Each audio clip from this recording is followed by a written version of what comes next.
महाराष्ट्र के राज्यपाल सीपी राधाकृष्णन जी, महाराष्ट्र के लोकप्रिय मुख्यमंत्री देवेंद्र फडणवीस जी,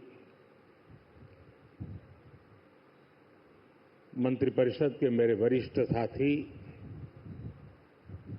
श्रीमान राजनाथ सिंह जी, संजय सेठ जी, महाराष्ट्र के मुख्यमंत्री, उनके साथ आज हमारे दोनों उप मुख्यमंत्री भी हैं, उप मुख्यमंत्री श्रीमान एकनाथ शिंदे जी, Ajit Pawar ji, CDS, CNS, navy के सभी साथी, मझगांव डॉकयार्ड में काम करने वाले सभी साथी, अन्य अतिथिगण, देवी और सज्जनों, 15 जनवरी के दिन को आर्मी डे के रूप में भी मनाया जाता है। देश की रक्षा के लिए अपना जीवन समर्पित करने वाले प्रत्येक जाबाज को मैं नमन करता हूं। मां भारती की रक्षा में जुटे हर वीर वीरांगना को मैं आज के दिन बधाई देता हूं। साथियों, आज भारत की समुद्री विरासत नेवी के गौरवशाली इतिहास और आत्मनिर्भर भारत अभियान के लिए भी बहुत बड़ा दिन है। छत्रपति शिवाजी महाराज ने भारत में नौसेना को नया सामर्थ्य दिया था, नया विजन दिया था। आज उनकी इस पावन धरती पर 21वीं सदी की नेवी को सशक्त करने की तरफ हम एक बहुत बड़ा कदम उठा रहे हैं। ये पहली बार हो रहा है जब एक डिस्ट्रॉयर, एक फ्रिगेट और एक सबमरीन, तीनों को एक साथ कमीशन किया जा रहा है। और सबसे गर्व की बात कि ये तीनों frontline platforms made in India है। मैं भारतीय नौसेना को, इनके निर्माण कार्य से जुड़े सभी साथियों को, इंजीनियर्स को, श्रमिकों को और पूरे देश को बधाई देता हूं। साथियों, आज का एक कार्यक्रम हमारी गौरवशाली धरोहर को भविष्य की आकांक्षाओं से जोड़ता है। लंबी समुद्री यात्राएं, commerce, naval defence, ship industry, इसमें हमारा एक समृद्ध इतिहास रहा है। अपने इतिहास से प्रेरणा लेते हुए आज का भारत दुनिया की एक मेजर मैरीटाइम पावर बन रहा है। आज जो प्लेटफॉर्म लॉन्च हुए हैं, उनमें भी इसकी झलक है। अब जैसे हमारा नीलगिरी चौल वंश के समुद्री सामर्थ्य के प्रति समर्पित है।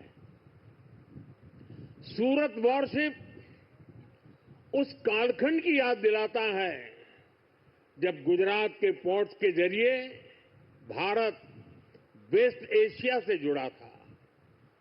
इन दिनों ये दोनों शिप्स, इसके साथ आज बागशीर सबमरीन की कमीशनिंग भी हो रही है।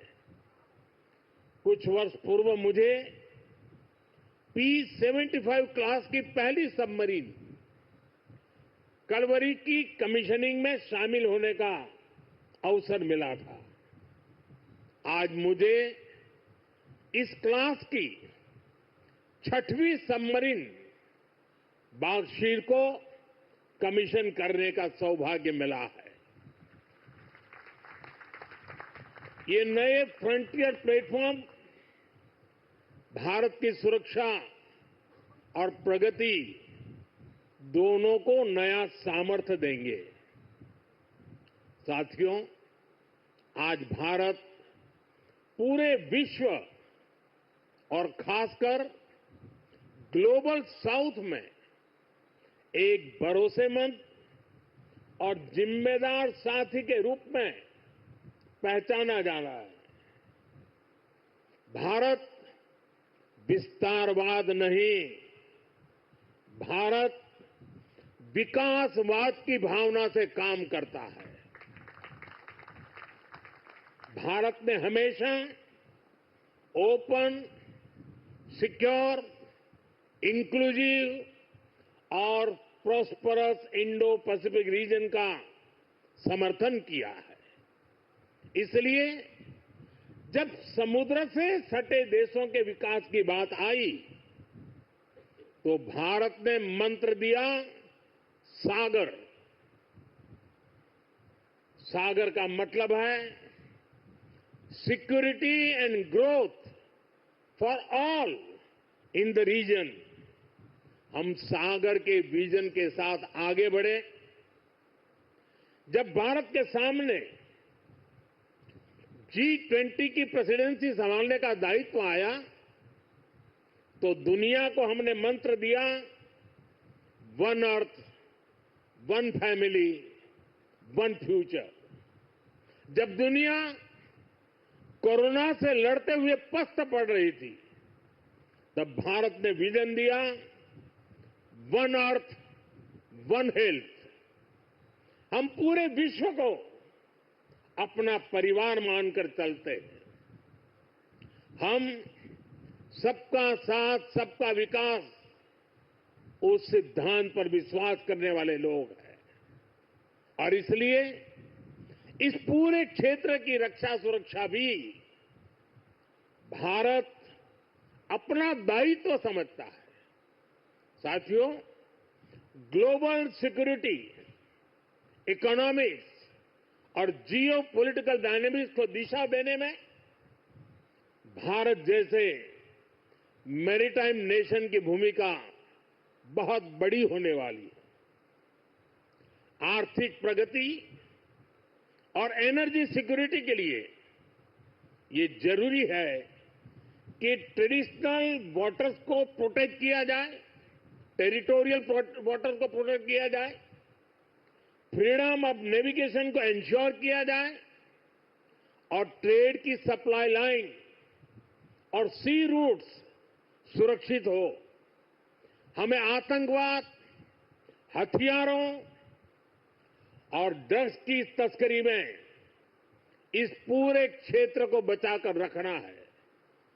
इसलिए आज जरूरी है कि समुद्र को सेफ और प्रॉस्परस बनाने में हम ग्लोबल पार्टनर बने।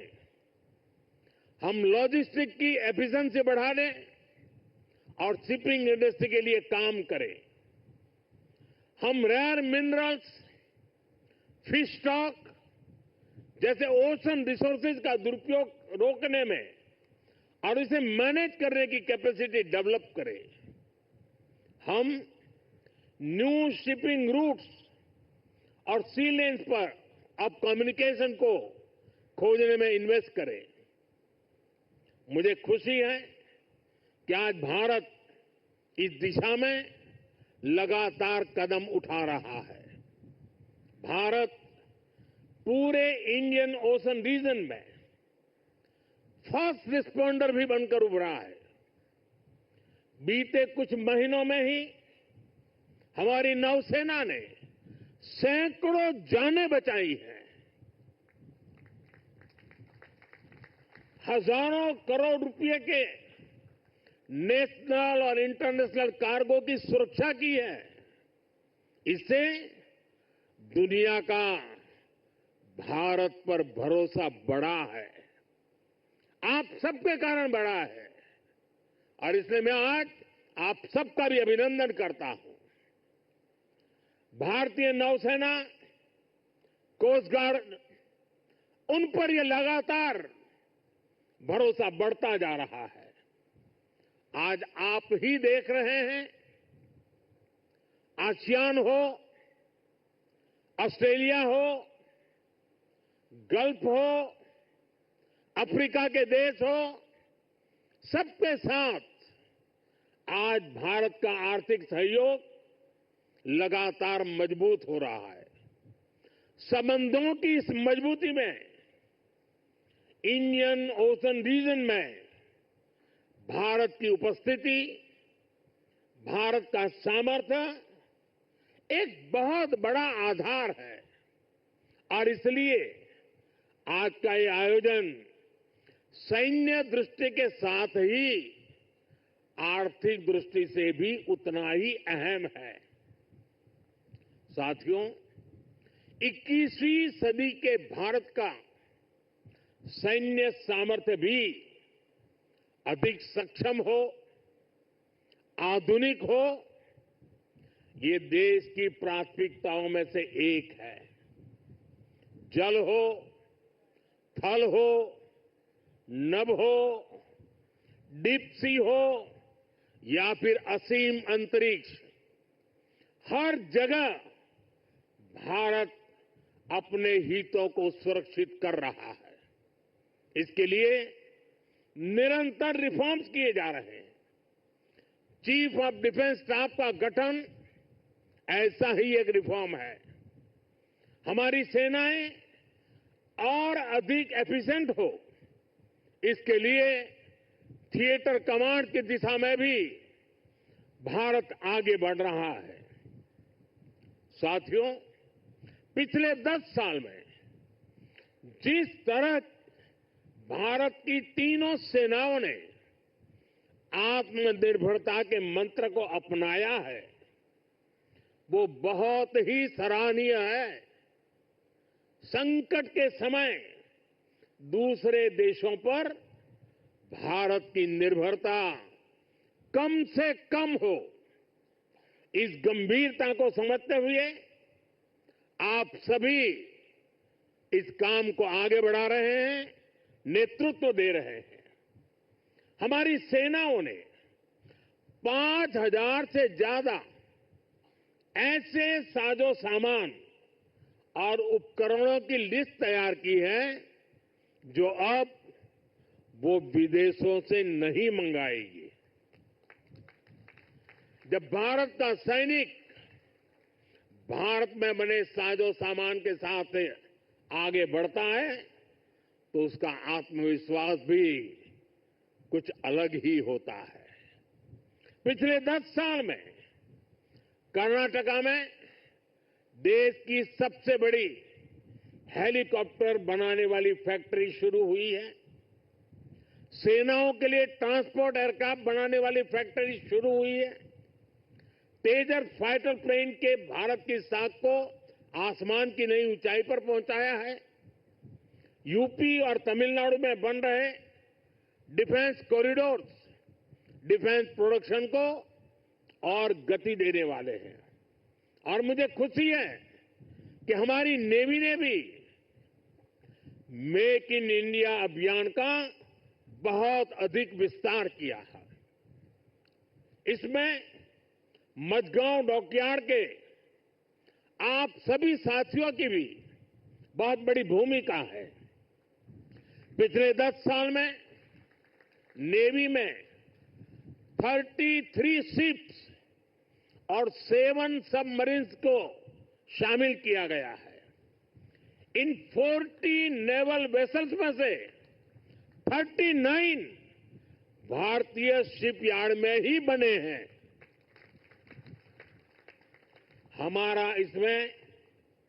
हमारा भव्य विराट आईएनएस विक्रांत एयरक्राफ्ट कैरियर और आईएनएस अरिहंत और आईएनएस अरिघात जैसी न्यूक्लियर सबमरीन भी शामिल है। मेक इन इंडिया उसको ऐसी गति देने के लिए मैं देश की तीनों सेनाओं को हृदय से बहुत बहुत बधाई देता हूं।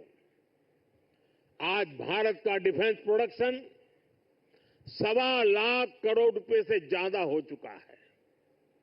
हम 100 से ज्यादा देशों को डिफेंस इक्विपमेंट एक्सपोर्ट कर रहे हैं।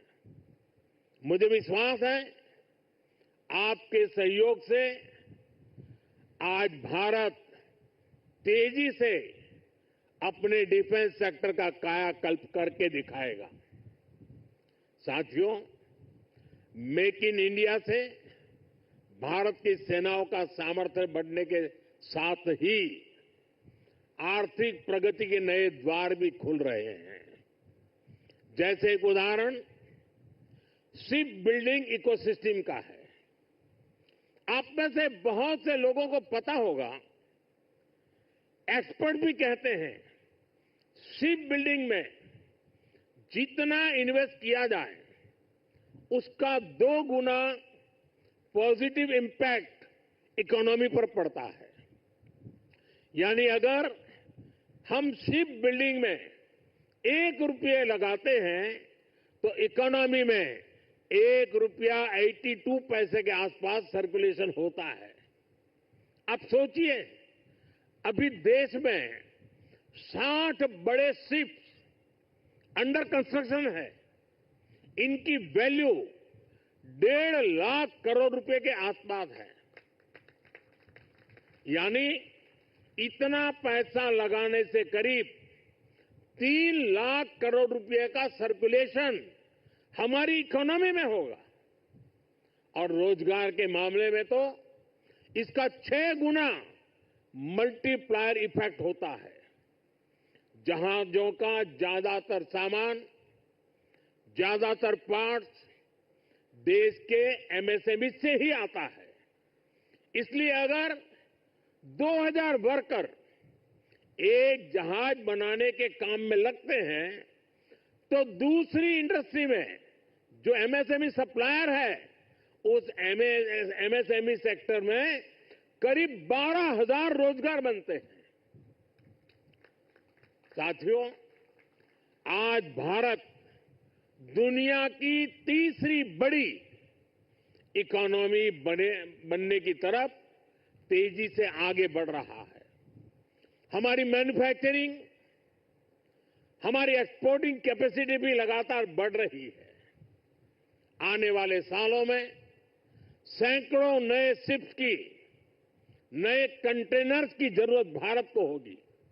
इसलिए पोर्ट लेड डेवलपमेंट का मॉडल हमारी इकोनॉमी को गति देने वाला है, रोजगार के हजारों नए मौके बनाने वाला है।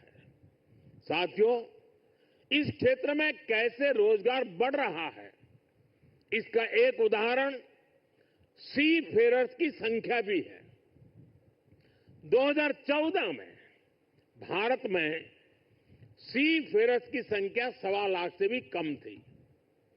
आज ये 2 गुने से भी अधिक बढ़कर लगभग 3 लाख तक पहुंच चुकी है। आज भारत सी फेरर्स की संख्या में विश्व में टॉप 5 में आ गया है। साथियों, हमारी सरकार का तीसरा कार्यकाल अनेक बड़े निर्णयों के साथ शुरू हुआ है। तेज गति से हमने नई नीतियां बनाई हैं, देश की जरूरतों को देखते हुए नए कार्य शुरू किए हैं। देश के हर कोने, हर सेक्टर का विकास हो, इस लक्ष्य के साथ हम चल रहे हैं। पोर्ट सेक्टर का विस्तार भी इसका ही हिस्सा है। हमारे तीसरे टर्म के पहले बड़े फैसलों में से था महाराष्ट्र के वाढवण पोर्ट को मंजूरी। 75,000 करोड़ रुपए के खर्च से इस आधुनिक पोर्ट के निर्माण का काम शुरू भी हो चुका है। इससे भी महाराष्ट्र में रोजगार के हजारों नए अवसर बनने वाले हैं।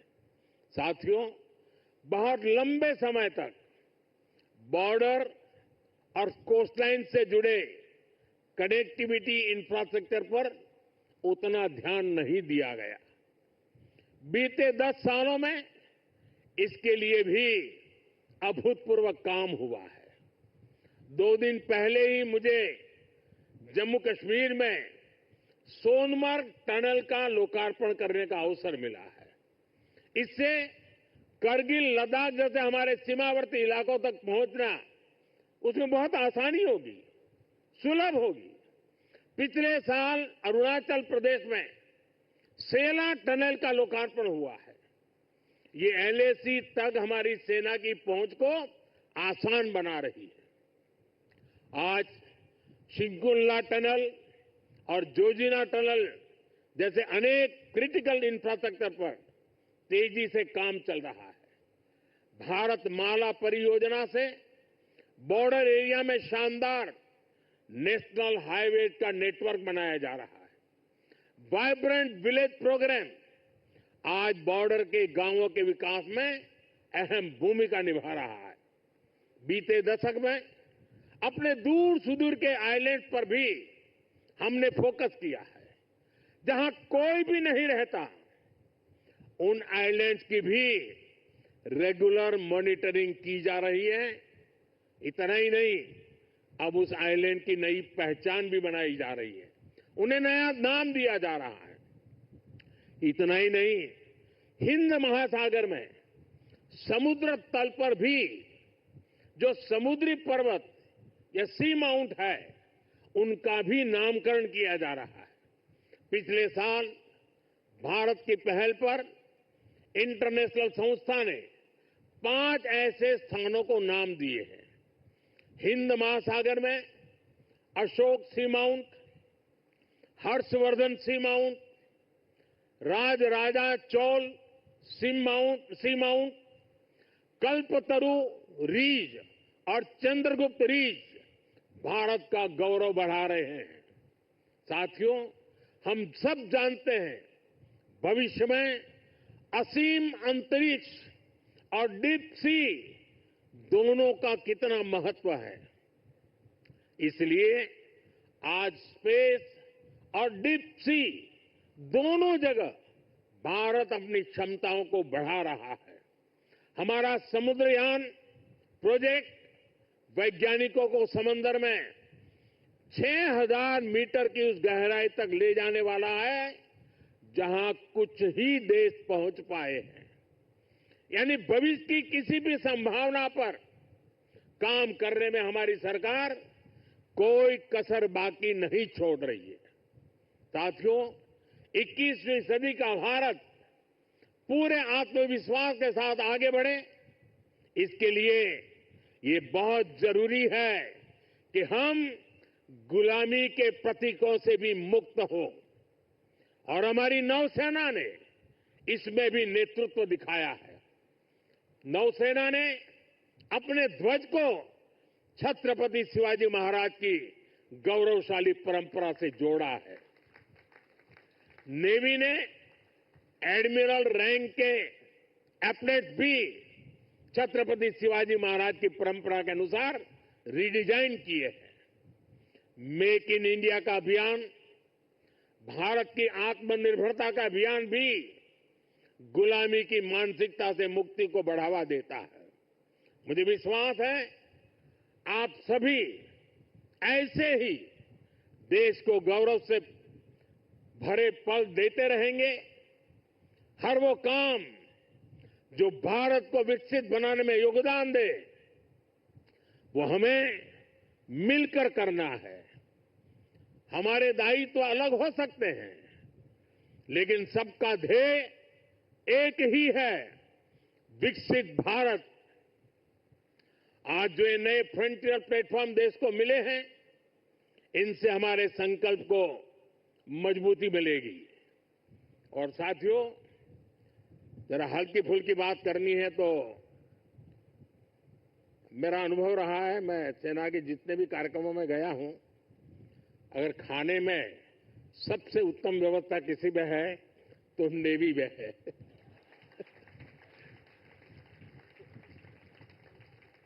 विविधताओं से भरपूर। अब आज उसमें सूरत शिप जुड़ गया है और हम लोगों को एक कहावत मालूम होगी, बड़ी पॉपुलर कहावत है, और मैं कैप्टन संदीप को कहूंगा कि इस बात को जरा गौर से सुने। वो कहावत है, सूरत का जमण और काशी का मरण। यानी सूरत का जो भोजन होता है वो उतना ही महान होता है, श्रेष्ठ होता है। अब जब सूरत लॉन्च हो रहा है तो मुझे विश्वास है कैप्टन संदीप सुरती खाना भी लोगों को खिलाएंगे। साथियों, ये बहुत ही उत्तम अवसर है। पूरा देश आपको शुभकामनाएं दे रहा है, पूरा देश गौरव से भर रहा है और इसीलिए एक नए विश्वास के साथ, नए उमंग और उत्साह के साथ, नए संकल्प के साथ विकसित भारत के संकल्प को पूर्ण करने के लिए हम पूरे सामर्थ्य से जुड़े। आज के इस अवसर पर इन तीनों महत्वपूर्ण कदम के लिए, महत्वपूर्ण सौगात के लिए आप सबको बधाई देते हुए मैं मेरी वाणी को विराम देता हूं। आप सबको बहुत बहुत शुभकामनाएं। पूरी ताकत से मेरे साथ बोलिए, भारत माता की। कम से कम इस कार्यक्रम में वो आवाज सबसे ज्यादा गूंजनी चाहिए। भारत माता की, भारत माता की, भारत माता की। बहुत बहुत धन्यवाद।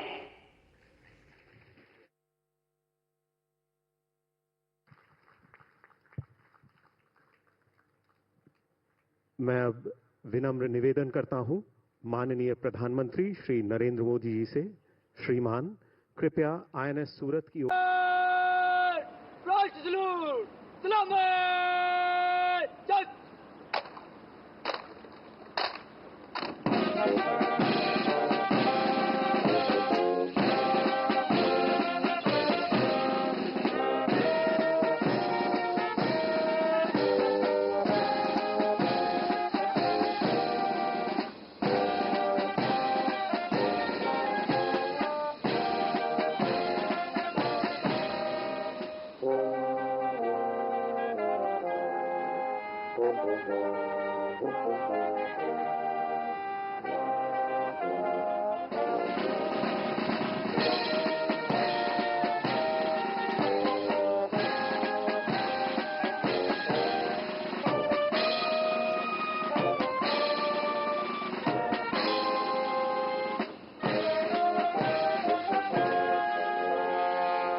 Ladies and gentlemen, we proudly present to you Indian Naval Ship Surat, Indian Naval Ship Nilgiri and Indian Naval Submarine Vagasheer. देवियों और सज्जनों, हम गर्व से आपके सामने प्रस्तुत करते हैं आईएनएस सूरत, आईएनएस नीलगिरी और आईएनएस वागशीर। बैठ जाइए। देवियों और सज्जनों, इस निशान प्रक्रिया के साथ ये तीन विशाल जहाज सूरत, नीलगिरी और वागशीर भारतीय नौसेना के युद्धपोत वॉरशिप्स में परिवर्तित हो गए हैं। With this colors ceremony, the deadly destroyer INS Surat, the fearsome frigate INS Nilgiri, and the silent predator attack submarine INS Vagsheer have been commissioned into the Indian Navy and are ready to serve the nation. दोस्तों, बड़ा अच्छा लग रहा है। सबके चेहरे पे गर्व की मुस्कान है और दिलों में देशभक्ति की भावना है। और जो हमारे दुश्मन देश है ना, उनके पसीने छूट रहे हैं। मोबाइल फोन को साइलेंट मोड पर रखिए, लेकिन तालियां फुल वॉल्यूम पे बजाइए। जोरदार तालियों के साथ स्वागत कीजिए आईएनएस सूरत, आईएनएस नीलगिरी, आईएनएस वागशीर का।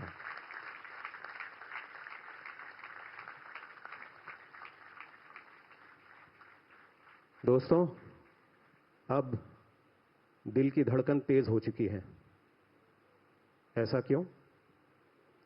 ऐसा इसलिए कि जब हमारे माननीय प्रधान